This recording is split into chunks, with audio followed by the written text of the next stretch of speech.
Od kada je imenovan za ministra pravde i državne uprave, Nikola Selaković je drugi put gost u ovom programu.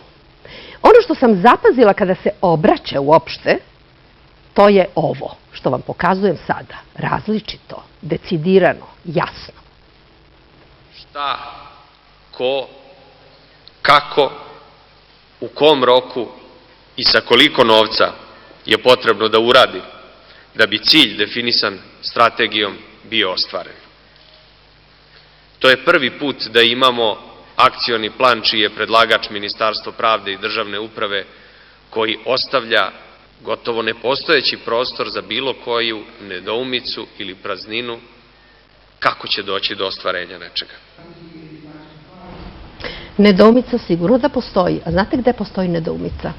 Da ljudi misle da vi možete da uradite nešto da bi sudija presudio kako treba. Jer sudija sudi u ime koga? To je pitanje koje ja volim da postavim samim sudijama. Šta vam piše na početku svake presude u Srbiji? U ime naroda. Nekada se desi da sudija sam zaboravi to. Jel ga podsjetite? Ili imate mogućnost da ga podsjetite? Pa to i jeste glavna dužnost ministra pravde.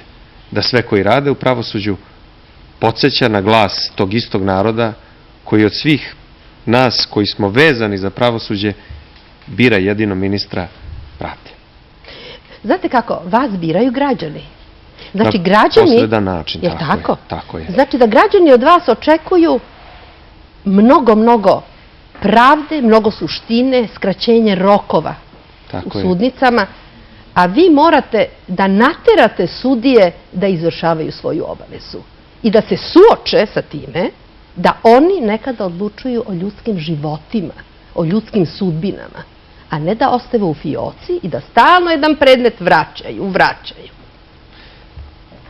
To jeste ta suštinska dužnost, samo što ministar nigde u Evropi, pa ni kod nas, ne može da ide na pojedinačan predmet, da kaže sudiji, a šta ti je ovo što držiš u fioci, šta je ovo što vraćaš 15. 10. put ili koji već. On mora da predloži zakon, da tim zakonom reguliše jednako postupanje i da stalno opominje da zakon treba poštovati.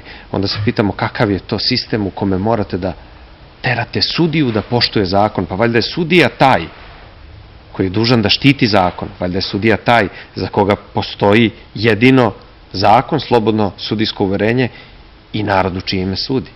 Da li ste opteretili sudije njihovom savešću? Da li svaki sudija ima istu savest? Da li je u stanju da preispita svoju odluku? Da li mislite da je kredibilitet nešto što čovek nosi sa sobom, što je poneo iz kuće? Nešto što je časnost? Nisu svi časni. Ne možete naći dva ista oka na svetu. Tako ne možete naći ni dvojicu, ni dvoje istih sudija, ni dve iste sudije. Sudijska profesija, recimo, u Srbiji je postala baš jedna ženska profesija. Ako pogledate statistiku, 28% sudija su žene. Preko 72% tužilaca su žene. Da li neko ima obrazac idealne savesti? Nema ga. Rekli ste lepo, to se nosi iz kuće, to se gradi, to se stvara. Prvo u kući, onda u školi.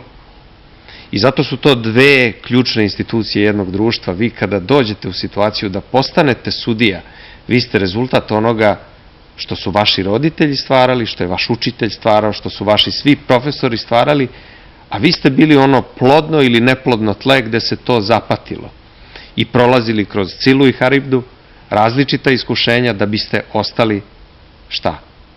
Čovek, ali ne bilo kakav čovek, nego čovek koji može da bude sudija. To ne može da bude svako. Evo vam jedan detalj. Dešava se da biramo sudije na Visokom savetu sudstva. Ljudi smo svi. U Srbiji ima nešto manje od 3000 sudija, 7,5 miliona stanovnika. Dođu ljudi nekako do svakoga ko je u savetu da zamole za nekoga. Izaberi ovog mog. Kad se prvi put to dogodilo, ja sam stavio prst na čelo i pitao se, čekaj, ali mi treba da biramo sudiju. Nije to bilo kakvo mesto. Nije to bilo kakva profesija. Verujem u to, verujem u princip, verujem u načelo. Postavite načelo.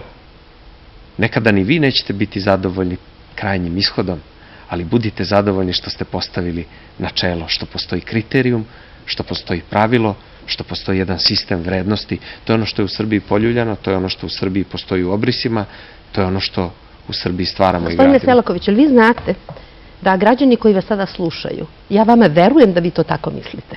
Ja nemam dilemu, ne bi vas zvala drugi put u studio, ali vi verujete da u Srbiji ljudi misle da mogu da utiču na sve. Jel verujete to?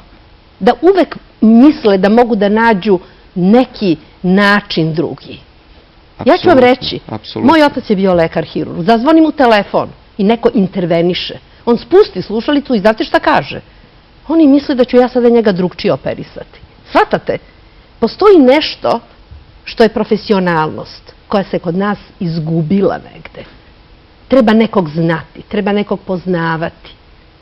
Kod sudija to je mnogo osetljiva stvar. Se slažete sa mnom? Više nego osetljiva. Potpuno sam saglasan sa tim i dodao bih samo još nešto na to što ste rekli. Ta svest da možete da utičete na sve je u Srbiji veoma raširena. A najbliži tome da shvate da se ne može uticati na sve, možda jesu oni koji su na vrhu ili pri samom vrhu.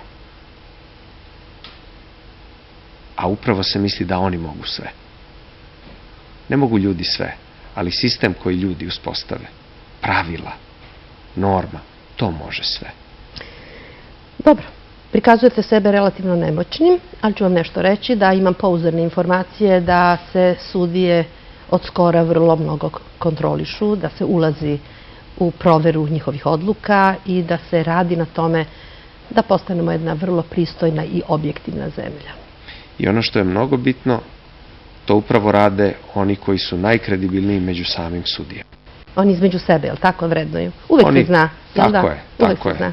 Ali upravo ono što sam malo pre rekao, samo da ne zaborave u čije ime odlučuju i u čije ime sude. Ponovite to još jedan puta. I šta piše na početku svake presude? U ime naroda. Hvala vam puno što ste došli. Hvala vama na pozivu. Hvala vam puno što ste došli i voljela bi da jedan puta zaživi ono o čemu ste sad govorili. Baš bi voljela da znate. Hvala vam puno. Uveren sam, iz dana u dan. Ne može odjednom, ali polako. I ja verujem. Samo ne treba odustati. Hvala vam puno. Hvala vam.